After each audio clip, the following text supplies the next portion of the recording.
New from Target 12, a statewide grand jury has heard testimony in the convention center controversy. And today, two key witnesses answered questions about how a now canceled audit might be connected to a personnel issue involving a close friend of House Speaker Nicholas Mattiello. Target 12 investigator Walt Buteau has details you'll see only on Eyewitness News.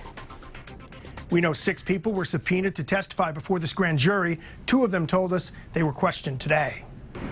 Jim McCarville, the Convention Center Authority Executive Director, testified for about 2 hours, telling Target 12 he was questioned mostly about the timeline that starts with a December demand for an audit of the Convention Center and the dunk.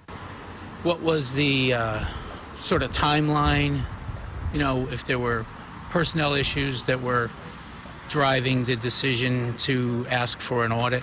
As first reported by Target 12, the personnel issue involves Convention Center Director of Security James Demers and Assistant General Manager Amanda Marzullo-Wilmoth. Demers, a retired state trooper, is good friends with Mattiello, who canceled the audit about 2 weeks ago, only hours after the Convention Center board voted not to comply with it. While McCarville did not get into specifics about his testimony, he told us this about the audit and the personnel issue. The timing is really curious. You know, you've got an issue, and then you have something happen that hadn't happened in 25 years. McCarville says he was asked during Monday's grand jury session if Speaker Mattiello contacted him in any way. I don't want to get into too much detail, but they asked that question, and the answer is no.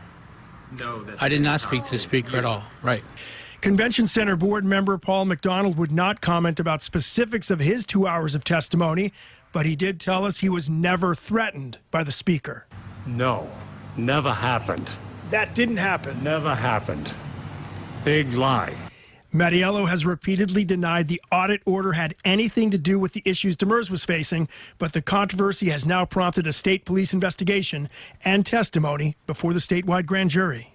Frank Montanaro Jr. and Leo Skenyon, 2 members of Mattiello's inner circle, were also subpoenaed to testify before the statewide grand jury.